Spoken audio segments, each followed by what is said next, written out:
Welcome back. Today is June 13th, and as I sit here today on the even more flower-bestrewn deck, I'm realizing more and more that we are this close to summer. How close? Well, it's June 13th, so summer starts, I believe, that's in not too long, but June 13th. But other things happen on June 13th, so let's talk about a few of those because they're kind of interesting, at least to me. It was on this date in 313 AD that Licinius proclamated the Edict of Milan. Now, Licinius was kind of the colleague, co-emperor, predecessor of the Emperor Constantine. And the Edict of Milan in 313 in Rome allowed for religious toleration for Christians and actually all other religions. Now, the Edict of Milan did not make Christianity the state religion of Rome. That takes place several years later. But the Edict of Milan did allow for religious toleration. Interesting little side point that when Rome did pass the Edict of Milan, it called for making things right against Christians who had been persecuted or had damage done to them as a result of their being persecuted. I think today we would call that reparations. Interesting thing. Today in 1525 is Martin Luther's wedding anniversary. So it's on this date that Martin Luther married Katharina von Bora. And we have talked about Luther and von Bora many times, but they were married on this date in 1525. I believe they had 6 kids. I want to say 6 kids. And one source I looked at suggests that there are literally thousands of descendants of Martin Luther, 5,000 actually. 5,000 descendants of Martin Luther in the world today. So you may be one of them. But his wedding anniversary was today in 1525. In 1920, the U.S. Post Office announced that it would no longer allow children to be mailed through the mail, to be sent through the mail. I know this was a disappointing day for all of us because who hasn't wanted to put their kids in a box and mail them somewhere? In 1935, 10-1 underdog James Braddock defeated the heavyweight boxing champion Max Baer and won the world heavyweight title. Now, most of you probably don't remember heavyweight champion Max Baer, but some of you of a certain age will remember his son, Max Baer Jr. Here's a picture of him in one of his better known roles. That's Max Baer Jr. His father was the world heavyweight boxing champion. And in 1948, Babe Ruth made his last appearance at Yankee Stadium. He came out for kind of a Babe Ruth Appreciation Day, and that's where this very famous picture was taken.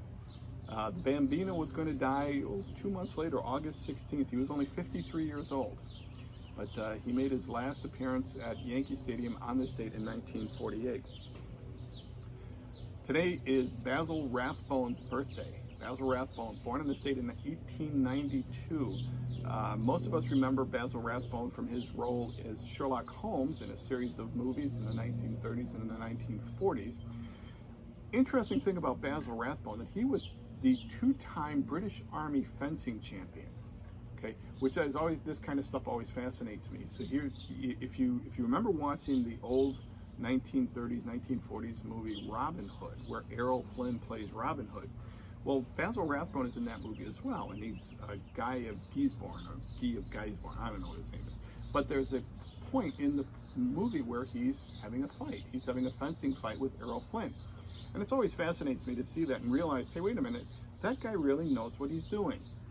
As opposed to acting people who, learn just enough choreography to get themselves through. But he actually was the British fencing champion. Also on this date, John Nash was born in 1928. John Nash. If you don't know who John Nash is, think back to the movie A Beautiful Mind. If you've ever saw that movie, Russell Crowe, I believe, Academy Award nominated. Did he win? I can't remember. But that was a movie about the life of John Nash. And finally, it was on this date in 1871 that Jean-Eugène Robert Houdin died. Robert Houdin, my French is escaping me here, was a famous magician in France. He took magic from being something that was very low class kind of thing you did, card tricks at parties, to something that people would pay money to go see. He professionalized the occupation, and wrote a biography. And this biography was read in around 1890 by a young Hungarian named Eric Weiss. And Eric Weiss, thinking that it would be an honor to add an I to the name to make it sound like Houdin, made his stage name Houdin with an I, or Houdini. So that was on this date in 1871 that Robert Houdin, his name, the two names go together, Robert Houdin go together. So that's it for this date. Let's get back to talking about Isaiah, picking up in Isaiah chapter 11, beginning with verse 1. All right, welcome back. And we're going to continue on talking about Isaiah. Now let me refresh our memories as far as where we are. So Isaiah is a prophet. He's living in the 7th, or I should say the 8th century BC. During that time period where he's in the kingdom is divided. He's in the south. The northern kingdom is in the process of falling. The southern kingdom is Judah. The northern kingdom is Israel. And the northern kingdom is in the process of falling. So Isaiah wrote a lot. He did a lot. And at some point, it was all put together. Now, it may have been put together by Isaiah, or it may have been put together by others. We don't really know. Either one is fine. It's just so we know that they took the writings and put together, whoever did it put together in some particular way, so that, as we'll see today, the book itself is not necessarily chronological as much as it is topical or perhaps logical. Okay, so there's things that kind of go next to each other that aren't necessarily sequential if you look at it strictly from a time period standpoint. Okay, so keep that in mind. We talked about chapters 1 through 5, and chapters 1 through 5 are like an indictment. Okay, this is how the nation was when Isaiah got his commission. This was the overall view of the nation that Isaiah had, kind of preparatory to his commission and then his ministry going through the rest of the book. Chapter 6, we talked about his commission, that is, who will go for us, and all that, and Isaiah volunteers, and then the Lord says, all right, you're going to do this, I'm going to give you this message, but they're not going to believe it. Okay, they're not going to believe it when you go out there. Then in 7 through 12, we have the next section, and it has to do with this question about who you're going to trust. And the big picture of what's going on in these, and let me go over this real quick, and that is that Ahaz is given a choice. Ahaz is the king, he said, listen, you trust God, you're worried because you think Israel and Ephraim are going to attack you, and you've got this idea, he had this idea in his head that he was going to get Assyria, and he was going to pay them money, and Assyria was going to come, and they were going to rescue Israel, or he was going to rescue Judah.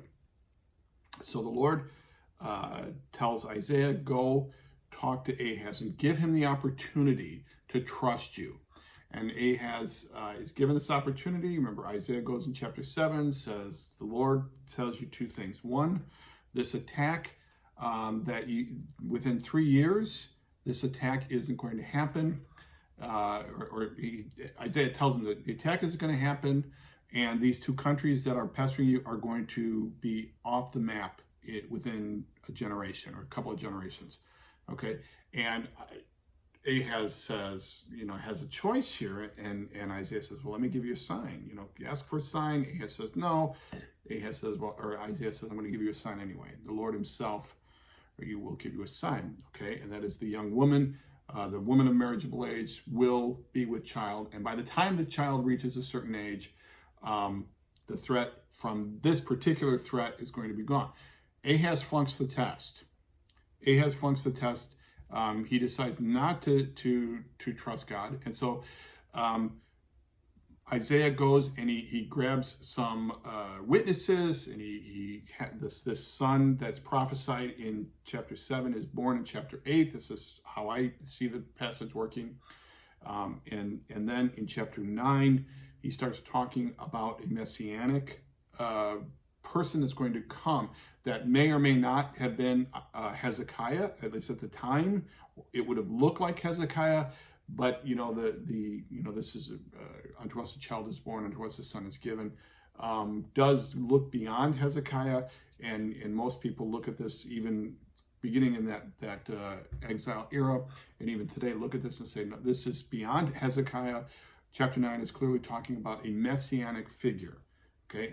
And most believers looking at this from a New Testament perspective look and see Jesus as fulfilling this messianic position, okay? So there's a lot of stuff in Isaiah where he gives these messianic prophecies that are looked at and said, okay, this is messianic. This is referring to this Messiah. This Messiah is this person who is going to rescue the nation of Israel and bring it back to the glory that it's supposed to have. Okay, and then those of us who are New Testament believers, look at Jesus and his life, death, burial, and resurrection and say, okay, that is the Messiah. So we equate it that way. Okay. Then in chapter, after chapter 9, and this is where we kind of were at last week, said, okay, here's what this immediate problem that you were worried about isn't going to happen. But since you flunked the test, here's what's going to happen to you. Okay. So what God said wasn't going to happen did not happen. Don't want to get lost in my negatives here. Okay. God said that the attack from Israel, that you're not going to be overrun by Israel and Ephraim, or Israel and Syria. Okay. Syria is going to take care of Israel, but they're not going to stop. They're going to come in. They're going to get as far as Nob. Remember, we talked about the city of Nob. And then there's going to be devastation that's going to come upon you, that is Judah, as a result of this great devastation, because you missed it. And so that when we got up to chapter 11, which is where we're going to start off here today, that all of this destruction is going to happen. All of these things are going to, and again, I think it's because Ahaz could have said, no, I'll trust God, but he chose not to. Now again, Ahaz wasn't a good king to begin with. But regardless, he had an opportunity, he flunked the opportunity, and now Isaiah has given him that here's all these things long-term that are going to happen. But there's a bright spot, and that starts in chapter 11, verse 1. And I'm going to pick up there. This is where we left off last week. Chapter 11, verse 1. Again, this whole passage is another one of Isaiah's greatest hits. There shall come forth a shoot from the stump of Jesse. Okay, so again, there's going to be nothing but stumps here at the end of chapter 10. All the whole land is going to be burned down, or it's going to be cut down. Everything's going to be destroyed, but it's going to be a shoot. Okay, and we think of that as kind of like a branch, or the only other time this word shoot that's translated shoot is in the Old Testament is in Proverbs, and it's translated rod there. But it's kind of like a sucker coming out of the bottom of a tree or something.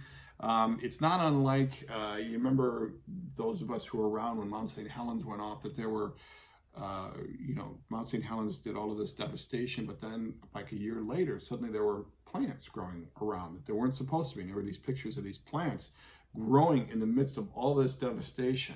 And that's kind of what, kind of the picture he's getting at, that there's going to be this stump, this rod, something's going to come out, and it's going to come out of this family of Jesse. Now, why Jesse?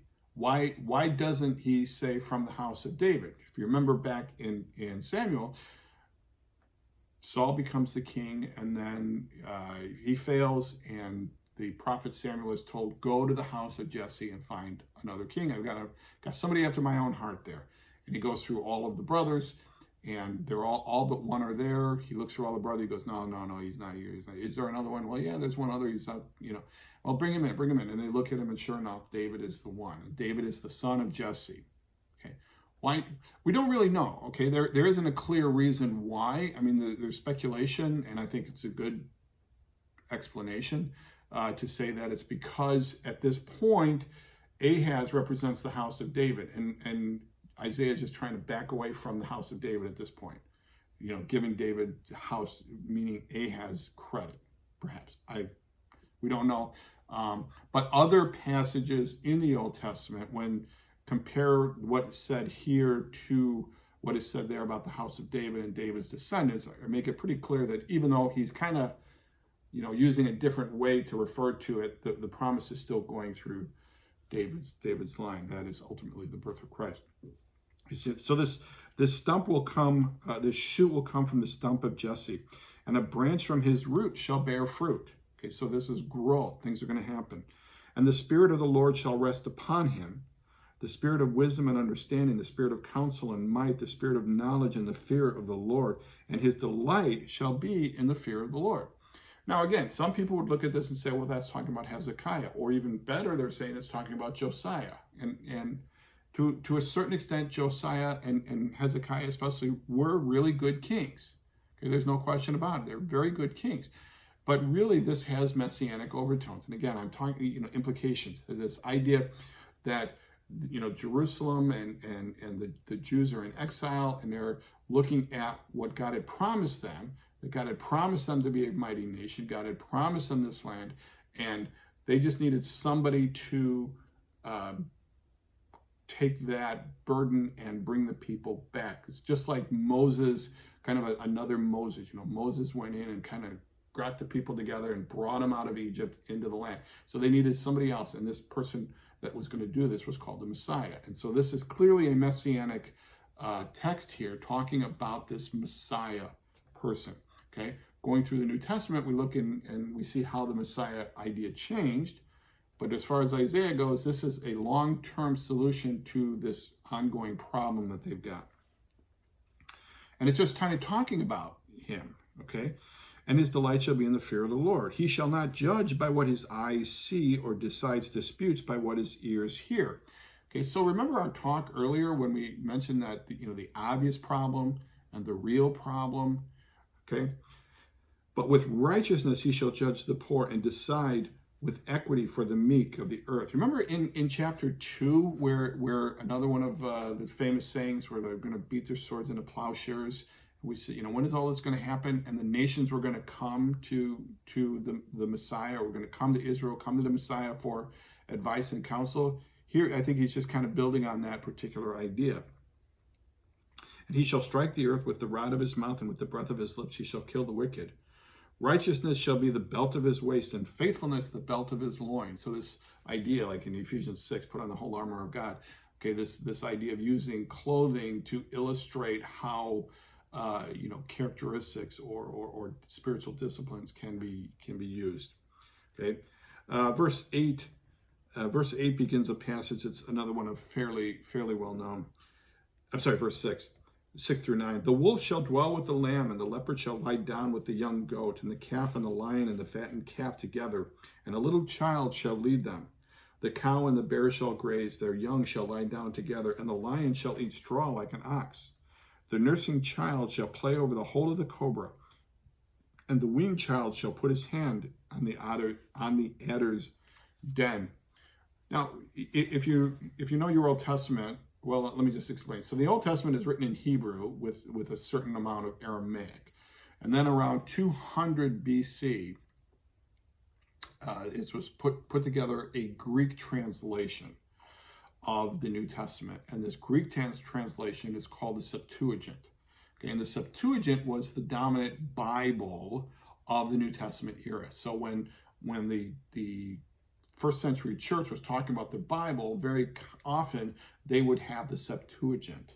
Okay, and it's certainly through the first century church, first, second, third century church, the Septuagint was the dominant Bible. Now the Septuagint is a great translation, but it's not, they made some decisions. So when the Septuagint translated this verse, they translated the word here that is wolf in verse 6 as lion.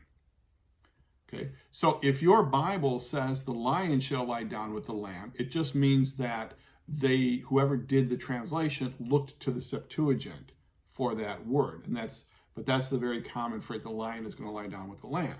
Okay, that's where it comes from. So why doesn't it say lion and lamb here? Because the ESV and the NIV, I know, both looked beyond the Septuagint. They went back to the Hebrew text.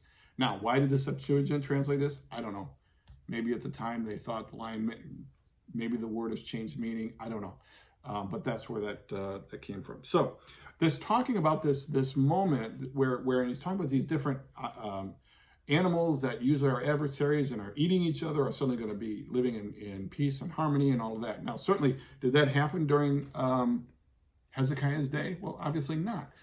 Is it happening today? Well, no, it's not. So what are we talking about here? What is Isaiah talking about here? So there's a couple of ways to look at this. There's three at least, and it's probably 55 more, but I'm going to just talk about three. One of them is to just say, he's actually thinking back to a pre-fall existence. This idea of, well, this is what it was like before the fall, and this is what it's going to be like after. In other words, he's looking at it very literally. That very literally, a wolf and a lamb will lie down together.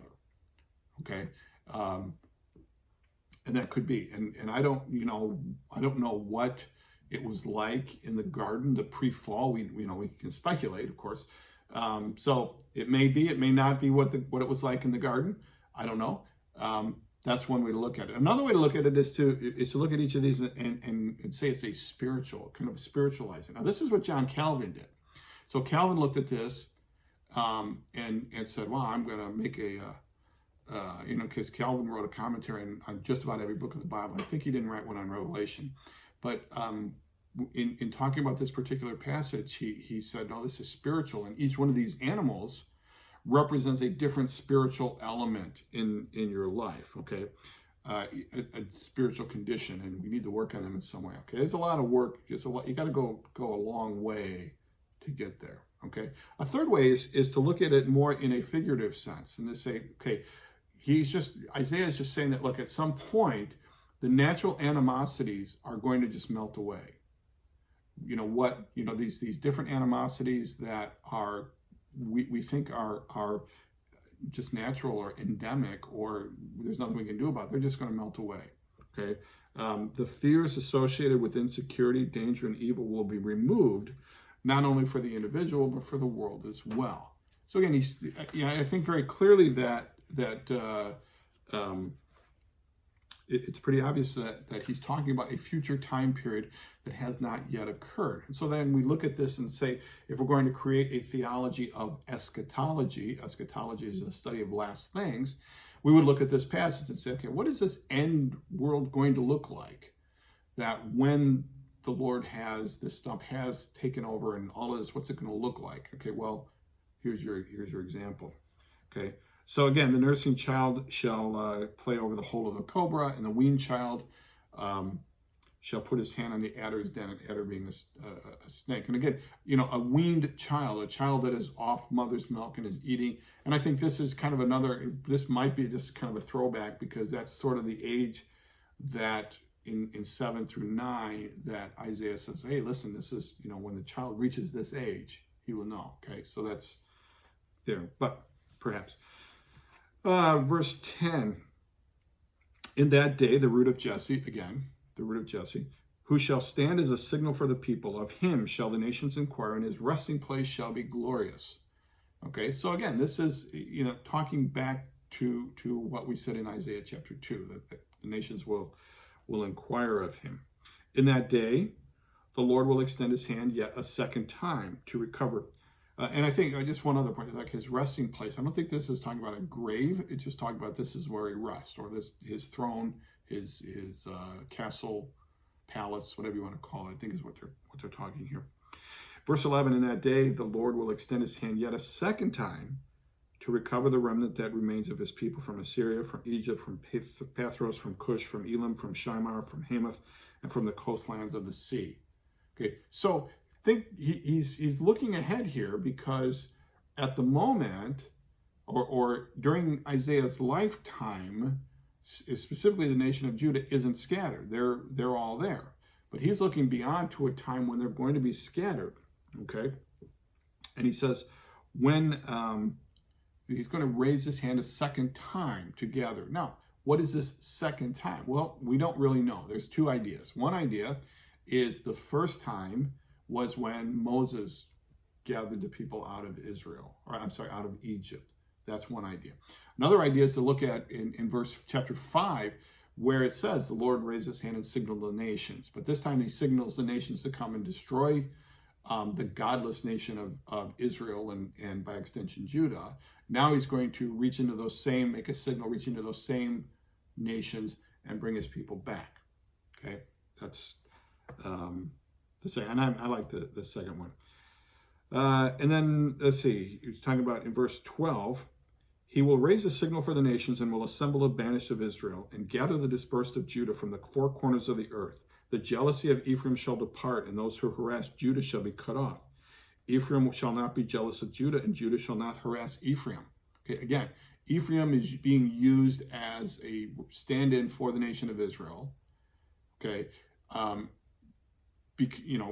why would he do that? Well, because, Judah technically is a part of the larger nation of Israel, the historic biblical nation of Israel. So maybe, when you talked about Judah would say, oh, well, we're part of Israel.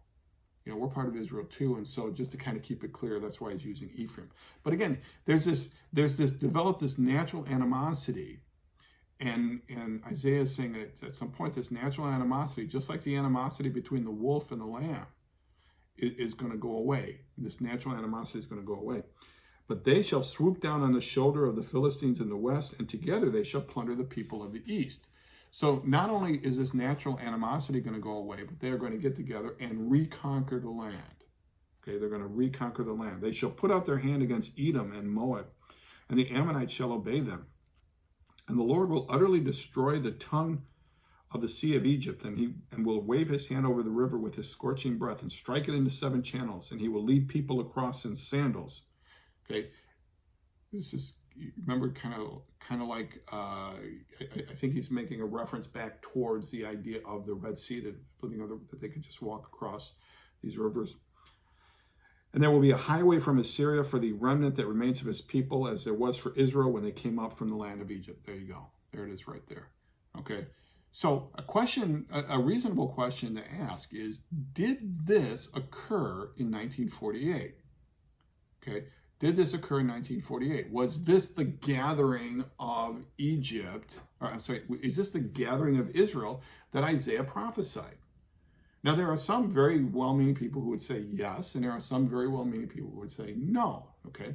I'm kind of on the no side, that I don't know that you can equate the physical land of Egypt as it exists now, Israel, I keep saying Egypt, that you can equate the physical land of Israel as it exists now as being the biblical Israel. Okay, now granted, I will grant you that physically they are where the land of Israel was. And I will also grant you that physically they are descendants of the nation of Israel. Okay? But I think given their direction and their government and their structure, I think it's really, you're making a leap if you've gone beyond the text, if you're going to die on the hill that the nation of Israel that exists today is the same Israel, or that it is that Israel's coming together. Let me put it a different way. That Israel's coming together in 1948 is an answer to a fulfillment of Bible prophecy. Okay. Now, I'm not so certain that I could say, no, I absolutely not. I'm just saying, again, like a lot of this stuff that we take for granted, it just isn't the slam dunk that we like to think it is, okay? So, again, let's, just kind of think about what this nation is going to be, okay? And is that what the nation of Israel is today? Well, no, not exactly. So, just a thought. Again, this is not a cut and set in stone. Again, good people are on both sides of it. Now, in chapter 12, at the end of this, so what Isaiah has said is, okay, Ahaz, listen, or to the readers, say, listen, Ahaz failed. God made a promise. Ahaz didn't believe it. God kept the promise. Within 3 or 4 years, Ephraim, Israel, and Syria were off the table. Within 65 years, Assyria wasn't the issue. But because Ahaz flunked, this greater destruction occurred, going in, God judging his people, okay? But then after that, there's going to be a return. There's going to be a remnant, okay? So this is all part of what Isaiah is prophesying. And again, if you're looking into end times, you kind of come back and go, okay, well, where does this fit? Kind of stuff. But really, just what does this tell you? Again, like with any passage in the Bible, you have to ask yourself, what does this tell you about God? It's like, well, God is somebody who keeps his promises. Okay, God keeps his promises, and he's the things that get Israel judged are those are the things that we should avoid as well. We should look not to be making the same mistakes that Israel makes. But at the end of the whole thing, in chapter 12, we're going to see just a hymn, just a short little hymn, and this is at least the second time that there's been a hymn here in Isaiah. But here it is in verse 12, on chapter 12, verse 1. You will say in that day, I will give thanks to you, O Lord, for though you were angry with me, your anger turned away that you might comfort me. So again, at this point where the Messiah, has come and brought these nations back, or brought the nation of Israel back, then this is what you're going to say. You're going to say, the Lord was angry, but now we're good. Okay.